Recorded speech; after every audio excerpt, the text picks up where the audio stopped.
everybody, my name's Eric. Welcome to the Jailcast. This is my 2016 top 5 and worst 5 movies of the year list that I kind of come up with here. Just kind of, just a little bonus video for you guys, just to kind of let you know what I thought were the top movies of the year and the top 5 worst movies of the year. So anyway, without further ado, let's run down. Let's go through the worst first, because that way we can kind of end this on a good note and kind of move into 2017 with a little bit of optimism here. Uh, but there's a lot of not so good movies this year. Sometimes maybe even more than good movies. But so without further ado, here we go. I thought with number one being the worst, I'm going to count them down. Number five is not the worst movie, but it's working up there. So number five, I thought Teenage Mutant Ninja Turtles: Out of the Shadows. Yeah. I appreciate the fact that they tried to do more with the movie, like bring in the elements from the cartoon series and the old comics, like Bebop and Rocksteady and Krang and the Technodrome, and even Casey Jones. Even though I didn't really like how they changed Casey Jones' character to some degree, but it screamed Michael Bay to me. I know he's a producer on the film, so I ought to, know that going in, and I did. But at the same time, the story wasn't really well done and things like that. I just thought it was a poor attempt to trying to make a good, series into a good film, and unfortunately it just didn't work. Again, I thought the first film was okay. This was a little bit of an improvement, but it's still not what you look for when you're thinking about a Teenage Mutant Ninja Turtle film. At number four, my fourth worst movie of the year was Angry Birds. Uh, it just wasn't for me. Again, another video game movie that kind of flops. It looked beautiful. I mean, the animation was pretty good on it, and really, to be honest, it was probably better than what it should have been, to be honest with you. I mean, when you think Angry Birds, you don't think motion picture. You don't think a good story. You just figure, it's a bunch of birds flying into a bunch of pigs. So, I mean, the fact that they made it work to what the level they did, I'll applaud them for that.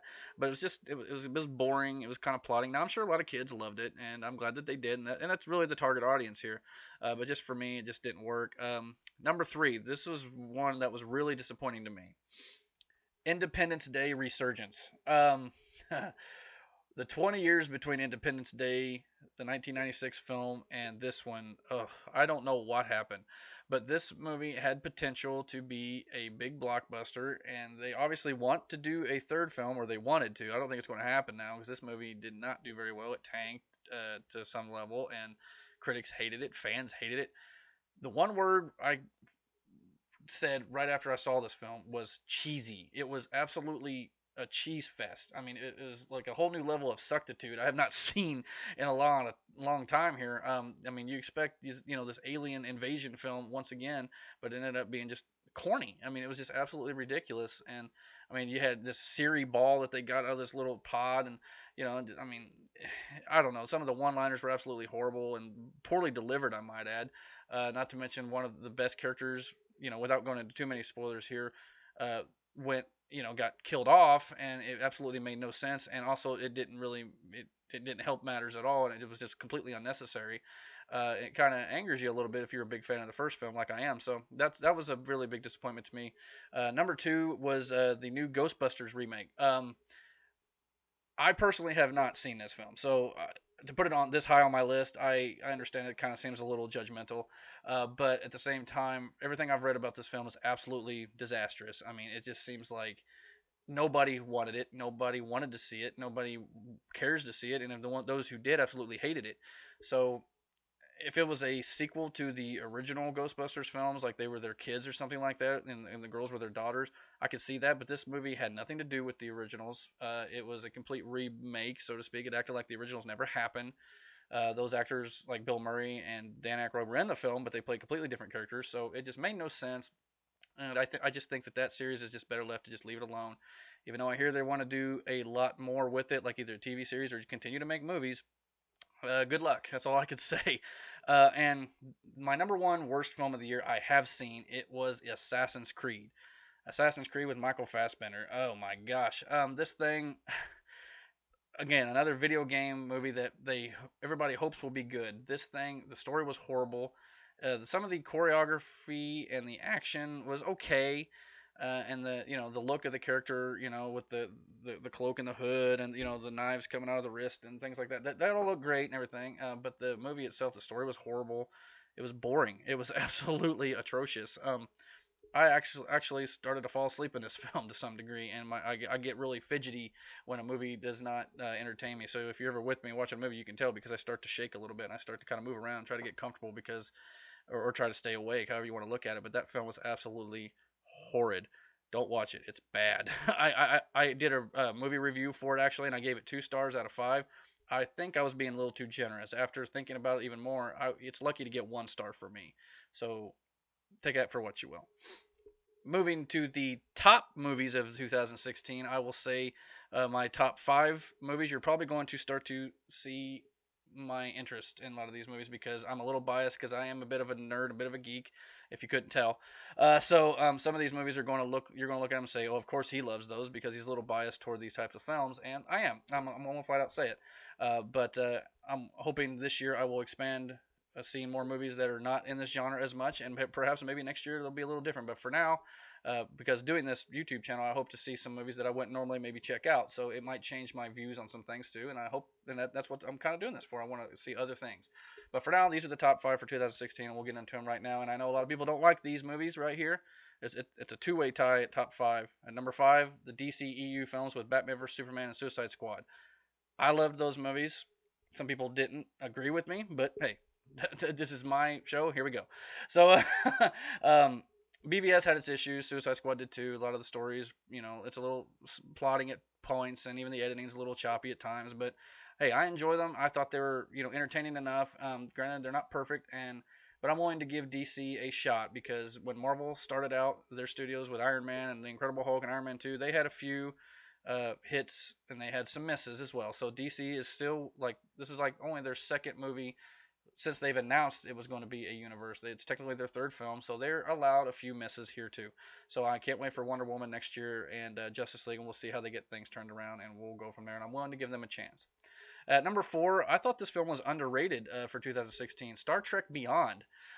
It was actually better than I thought it would be. When I saw the trailer for it, I saw the Enterprise go down in the trailer, and I'm sitting there going, okay, I don't really know if I want to watch this film. But this film did a good job of making it feel more like the old 1960s television show. It was more like a long episode with a big budget, and I thought that was very gutsy for them to try, and I thought it paid off. A lot of people didn't go see it because I think they had a lot of bad taste in their mouth from Into Darkness.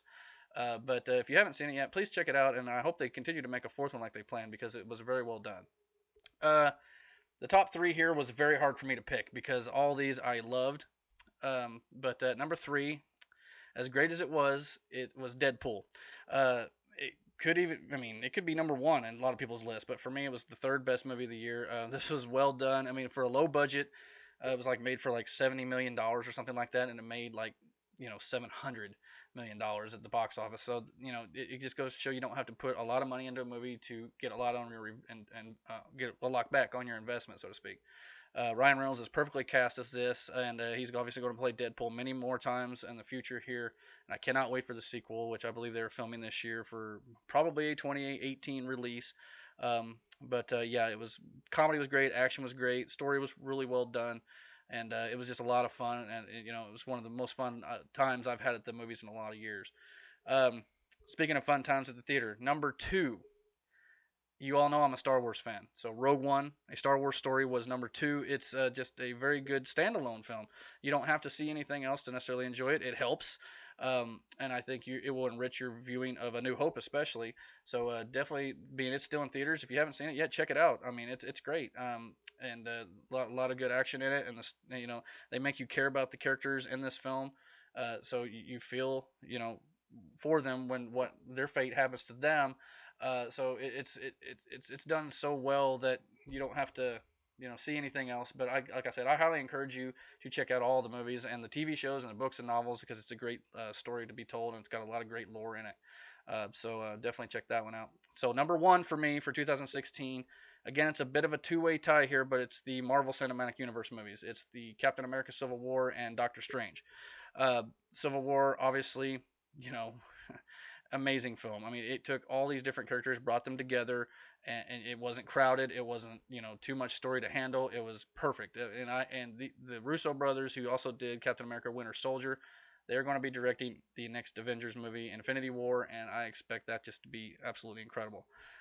Doctor Strange, I mean, it's a little bit of an obscure character, more along the magic and that sort of different realms and dimensions and things like that. So it's very different. It's very out there and crazy. It's almost a bit of an acid trip, is what I called it when I got out of the theater. I was like, you just don't have to take the drugs, so that's always a good thing.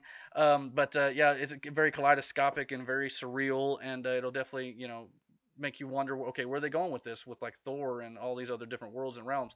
So yeah, definitely Marvel Cinematic Universe is kicking on all cylinders, and they've got a lot of movies coming out for years to come, and they're ruling the world right now, along with Disney, who has Star Wars and all the comics, Marvel as well, with the exception of the X-Men and that stuff that's owned by Fox. But yeah, so I look forward to seeing where they go in the future, and like I said, I'm very much looking forward to all the movies coming up in 2017, and hope you guys enjoy it, and stick it right here on the Jailcast for all the movie reviews and trailers coming up.